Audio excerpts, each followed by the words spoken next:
Hello and welcome to Real Books Don't Have Batman. I'm Frank Duran. I'm Deshaun Vasquez. And today we're talking about, if you've been listening till the end of every episode, we said you should start reading Identity Crisis, because that's our book club book. So we are about to do our review of Identity Crisis, and you should have been reading it with us.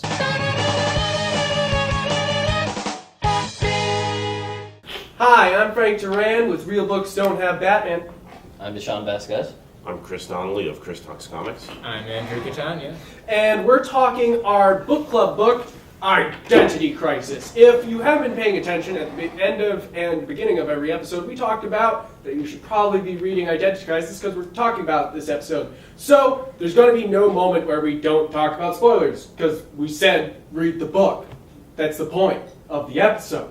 So we're going to just rip into Identity Crisis, not as because there is fans here. You guys love Identity Crisis. I mean, I liked it. I like it too. It just has holes. yes. I'm close to loving you. Very close to. Far out love. But I feel Identity Crisis is one of those books that divides a lot of DC fans. That's the reason why we wanted to talk about it first, because it is a debate topic. Some people think it's one of the best stuff that DC has ever done, because it's different. It's a murder mystery that involves one of the superheroes, and it kind of makes the superhero small. But that's not the main plot. That's where it starts to go off. You're like, oh boy, somebody's superhero's wife died. But then there's also the Deathstroke taking out the entire Justice League. There's the rape. There's so many things that you're just like, what is happening? But how do you guys feel about it? Like what? Personally, I think it's very artistic in how, one with the art, but the writing, how they really understood each other. And I even got that more after reading the little analysis at the back. But even when I first read it, what was it, like 10 years ago almost? Mm-hmm. I mean, as a kid, I was just horrified that there was a rape scene in it. Moving past that. I mean, if we're talking about, I think that's the first topic that really divides everyone, is that Dr. Light, I mentioned him in our worst villains segment, but I mean, Dr. Light's one of the worst villains ever because he raped Sue Dibney. Dibney. Who does that? None of the villains actually Dr. go Light to that apparently lane. does. Not even the Joker would go there. No, Joker would think that's actually disgusting, I think. What a deplorable character. Yeah. And it's not even that Dr. Light's terrible, but the decision that the Justice League makes afterward is what really divides people.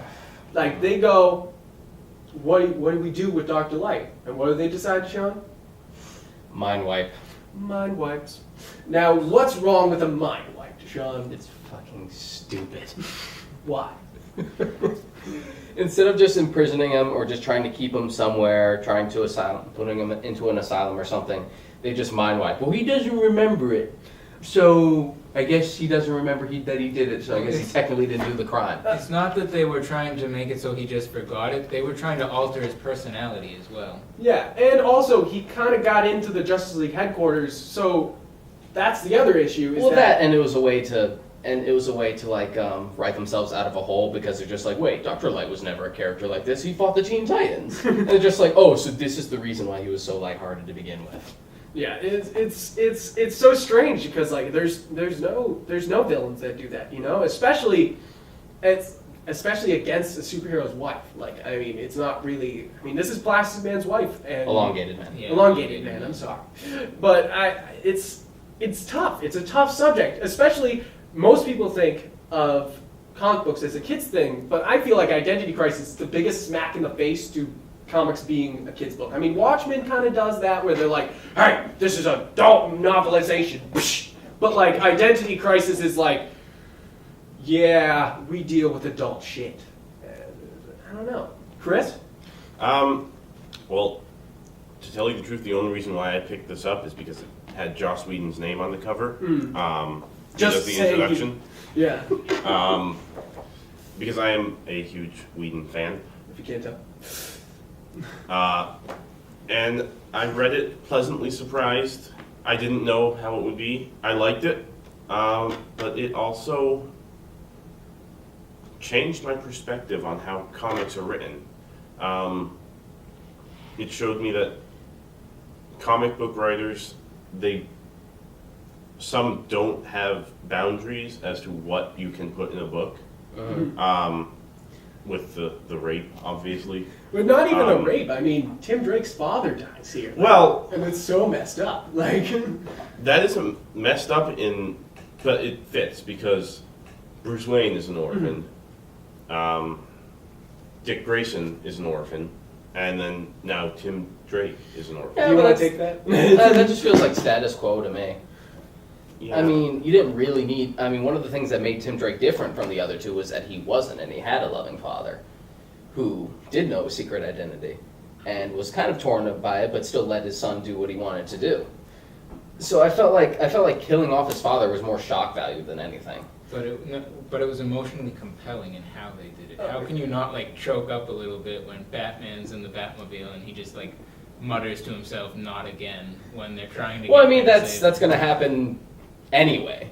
But at That's the my same point. time, I feel like it was so effective because it was not just Tim Drake's father dying. It was also, I said it in the worst villains that the Captain Boomerang's a piece of shit. But also at the same time, I kind of felt bad for Captain Boomerang. They make you feel bad for the villain here because he's just trying to live his life, and he makes the worst decision possible to try to kill Tim Drake's father. Because Tim Drake's father is not just a helpless victim, kind of like Bruce Wayne's parents were. Tim Drake's father breaks out the gun.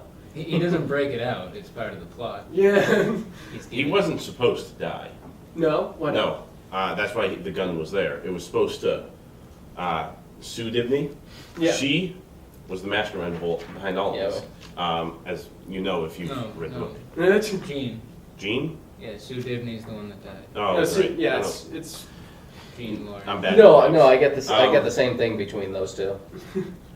But, so she gave Tim Drake's dad the gun to make sure Boomerang died.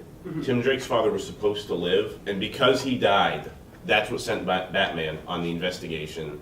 And then that's her revealing that there was the note with the gun, let Yeah. her husband know. But back to Tim Drake real quick. It's different than with Batman or with Bruce and Dick, their parents' deaths, because at the time they were not the heroes they are. Tim Drake, what is Robin? And it's not a cop out. It's not a shock value. It goes to show that no matter how powerful you are, you cannot save the people you love if you're off fighting the good fight. yeah. Yeah, but something like that to me always went without saying. Like it almost should be like in your resume, like in your job description when you become a Robin. Just like someone you love is probably gonna die. You might die. Actually, you probably will die. It's like the sign up, Batman's like here, and he's like, oh my god, this is a terrible job. And he's like, but you get to be Robin, and he's like, well, It's all right. I mean, I get to be Robin. It's alright, we got Lazarus pits everywhere up in this. But I feel like there's a lot of things that are very shocking in this, but I don't feel if you read it as kind of a novelist trying to do superheroes, it doesn't really come across as shock value, but as plot points. Because, I mean, a lot of people read this as like, oh great, I get to turn a page and another twist, another twist, another twist. But the only part that I really, really do have a problem with is the end explaining how she committed the murders. It's so kind of far-fetched. Did you guys feel that way? I felt it was far-fetched at first. Yeah. Just for the alliteration there. But I grew to accept it. It could have been a lot worse. Yeah, it's true. They could have been like, and it was who you expected it to be. Like, And it is a comic, as deep as it wants to be. It is still a comic book.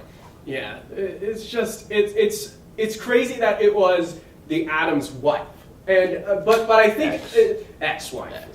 But the thing is that it's such a weird suspect. You know, it wasn't somebody you suspected, but it definitely like. Did any of you see it coming? That's more We the didn't question. see it coming, but they placed enough clues in there That you can really slip back. Or subtly. it's for that So for it that was second in reading. there, Yeah. Because that is the best thing about Identity Crisis is it's not one of those you read it once books. It really is. You have to go back and be like, shit, I missed all that. Like because she definitely did it, and you can tell it's built in there. It's just it's a little a little too far-fetched for me. Yeah. Just her hanging herself scene really pisses me off because it's like, oh, so she had the Atom suit on, and then she's able to shrink herself so it looks like she's hanging herself, and you're like, this woman's really smart. Like, Would you call that like tonal whiplash because for the most part the story takes itself so seriously? yeah, it feels a little far-fetched, but then what happens afterward about the Atom like hiding for months and months on end, really, I felt like was the best part. Like, Yeah, it is good and does kind of help make up for it. I thought the best part of the ending was just Ralph in bed.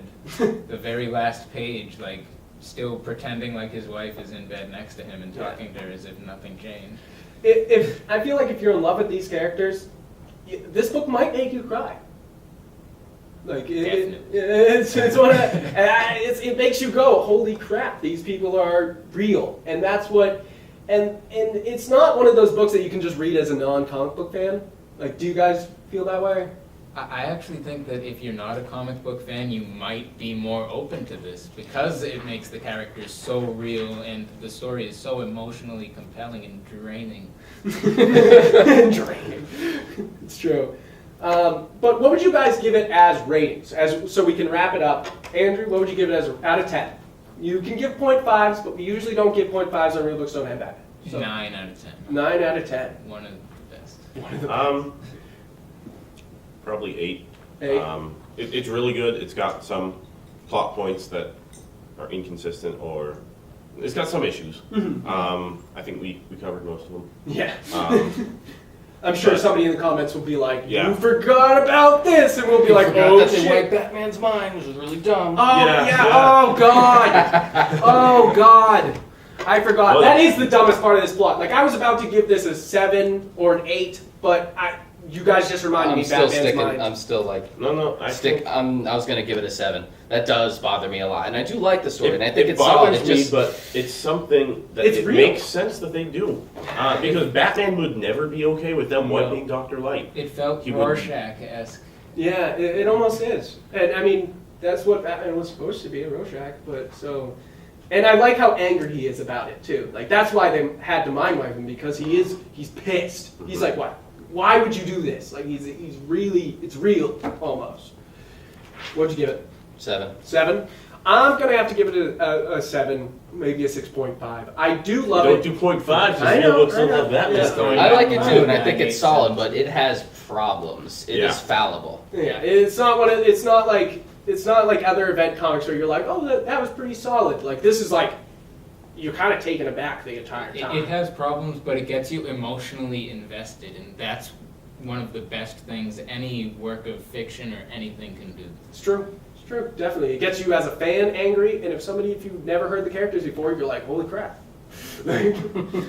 But that's it for our book club Identity Crisis review. Thank you guys for tuning in, and thanks for reading the book. That's been our season of Real Books Don't Have Batman. This is our last episode. So if you really liked the season, comment. Let us know. Maybe we'll do more. I mean, who knows? Probably. Thank you guys for tuning in.